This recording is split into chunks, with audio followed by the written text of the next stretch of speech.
flaggy, depending on how well tonight goes, there might not be a 39th year.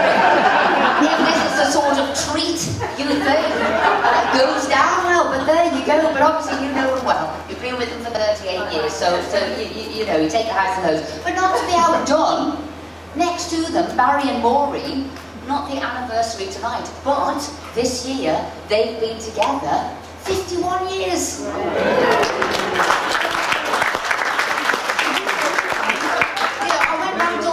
Have you got any gossip? What's going on? You know, it was like getting blood out of a stone from you lot, but I found it out anyway. Table 8, that's a sponsors table, the Hoban table, and there, Rosie, whilst you were chatting away, they all nominated you as the trouble causer. All of the company people there nominated you. Table 7, yeah, had to have it. Long-standing members and supporters, Leslie and Barbara. Oh. Well, you know one of them obviously very well. And table 2, what we had there was not trouble causers. No, we had rebels. And there was Christine and Olivia. And Olivia said she's the lone voice of Bath Spa University as a Brexiteer. So she is flying the flag.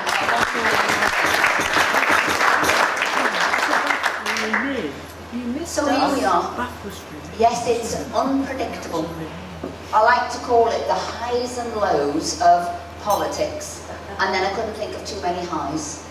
So I call it the ups and downs of politics, everything that's happening at the moment, the shenanigans of what's going on in the House. And it has been a difficult couple of years, and it's getting more difficult as we get towards the deadline, the crunch point of coming out. Now I know we'll be taking questions and answers a little bit later because I guess there's lots of them, and whilst it's always interesting to hear a little bit from me, usually people's questions are far more interesting and they want the answers to that. But what I will say in the House, there are very, very few people who know the process and the procedure of Parliament. I'd say there's probably only a handful. And there's very, very few people who know the procedure, the process, and then have a forensic mind as a lawyer. And actually, you probably only got one of them. And that chap is thankfully on our side, and his name is Christopher, to my right here. So when I say gold dust, I'm being honest.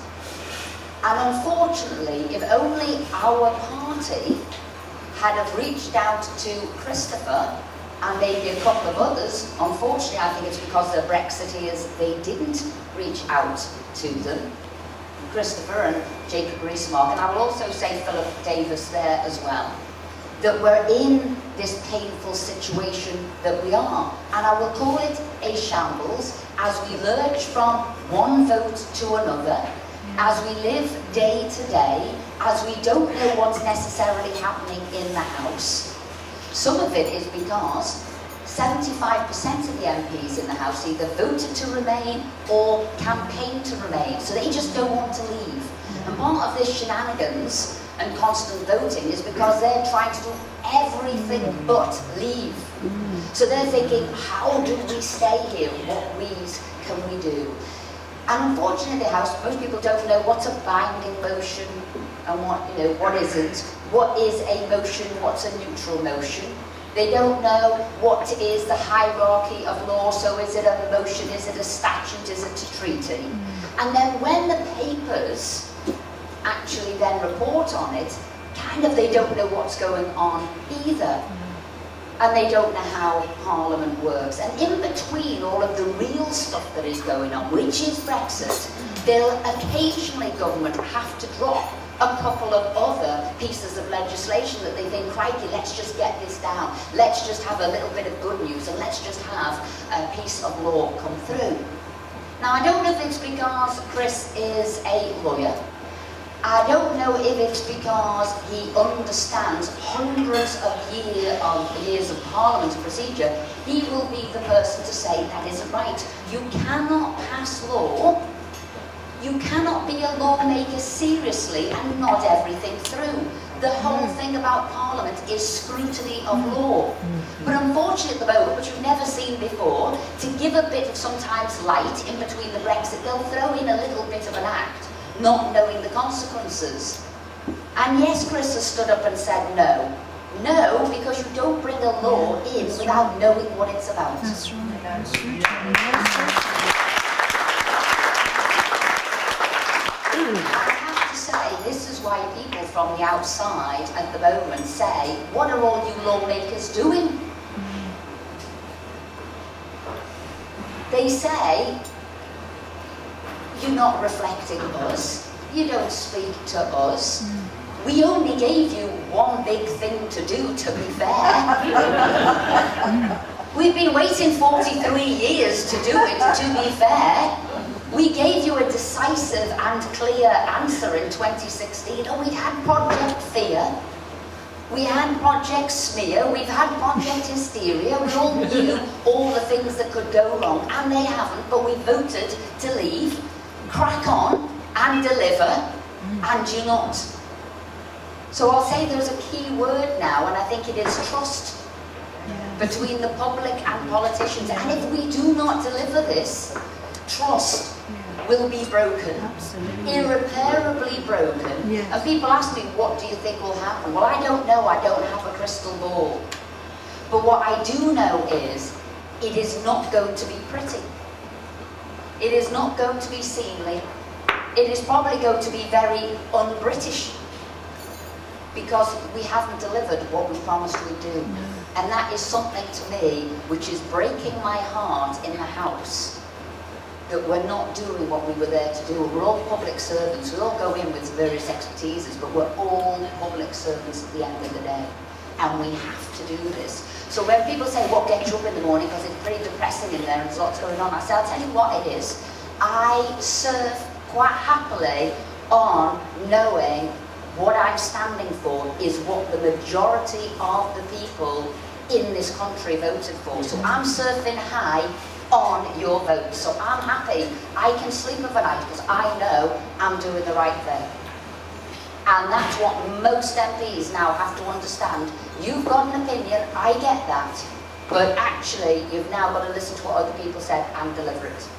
And that's what we've got to do. And as we get into the crunch point, it's going to be difficult. And I don't know what is going to be what changes the opinion of MPs. It could be a march that I know is going to happen.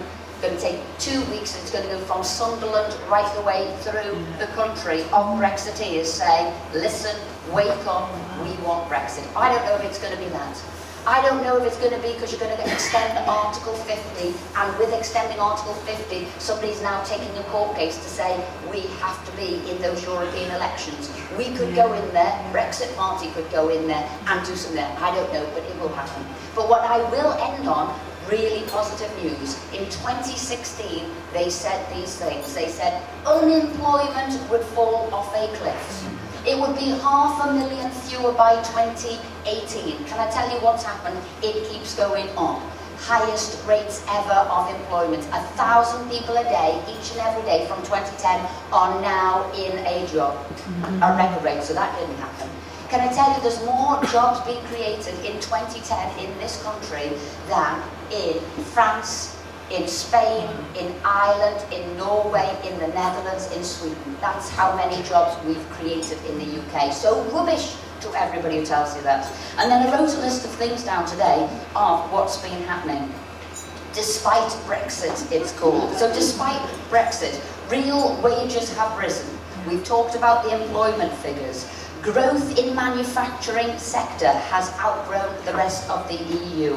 London is now the best future-proofed city in Europe. UK consumer confidence rise. We now top the world for health fund coming to here. London remains the VC capital of Europe. Construction has created and will create another 168,000 jobs in the next 5 years.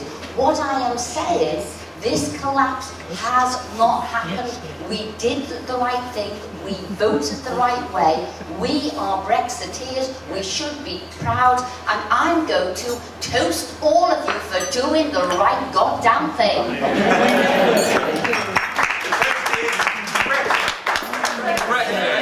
So Brexit. And if you don't mind, I'll just end on a little joke. Am I allowed to end on a little joke? Christopher, is this the done thing? Because this isn't... I'm sorry, he's an expert in university debates, etc., where I just jam and do my own thing and do it the way... Look, I became the only Conservative MP on Merseyside, and that's because I did everything my own way, travelled my own path there. But the reason I say that, and I guess this is a bit of a dark moment before I have my joke, right? Opposite on the benches is a Marxist. Right? And I grew up through Liverpool and militant. Militant and momentum are the same thing. With the same people, run by the same people, whether that's United and Len McCluskey giving it money, or whether it is Derek Hatton as one of the forefathers who came back into their party. I know now he could be back out again, but he came back in at the same day that Luciana stood down and the group of Labour MPs stood down. I was in Liverpool that night. It was a strange thing. I said, blimey, who are they going to hate more? Me having become a Tory or her having turned her back on Labour? Wasn't quite sure. I think she could win there. Anyway, but Marxism survives through chaos. Can our Tory party not see that it is creating the chaos that actually is the birth of Marxism? They will destroy our hundreds of years of what Parliament is about. They live in turmoil and they will whisk their way right up through it, and we are doing it. So you know when they start crashing Parliament as we know it, when they're crashing the economy, bringing unemployment down, they'll say, oh, but you were doing that, you had humble addresses against you, you were voting on these motions, you didn't know where it was, we won't do it at that time, we won't do it on that date, it doesn't work like that, and all laws will be changed, and they will be changing it, and we are starting the process for them. We cannot do that, because we can never let a Marxist ruin, not rule, but ruin our country. And that's MacDonald, that is Corbyn, and that is Diane Abbott et al. We cannot do that. So we've got in the news America, and we've got in the news the Soviet Union again, and we've got in the news militant and momentum. So here's my joke, and it's actually not mine. It's a Ronald Reagan joke. He used to do press conferences, and at the end he used to tell a joke to all of the journalists there, and it went something like this. In Russia, not many people, or I should say in the Soviet Union, not many people had cars. Why? Because they couldn't afford it, and then they had to fill in loads of forms. There was lots of bureaucracy, cost a lot of money, and then they had to wait a long period of time before they got that car. But this guy was undeterred. He was going to have a car, so he saved up all this money. He filled in all the forms, and he was prepared for that wait. And off he went to see the commissar. He said, Commissar, and he checked it, he said, yes, you've got all the money. Yes, you've filled in all the forms. You can have your car. Come back in 10 years. And the guy said, yes, but will that be AM or PM? And the commissar said, well, what does it matter? And the guy said, it might not matter to you. He said, but I've got the plumber coming that morning. So that's what happened if you let Corbyn in.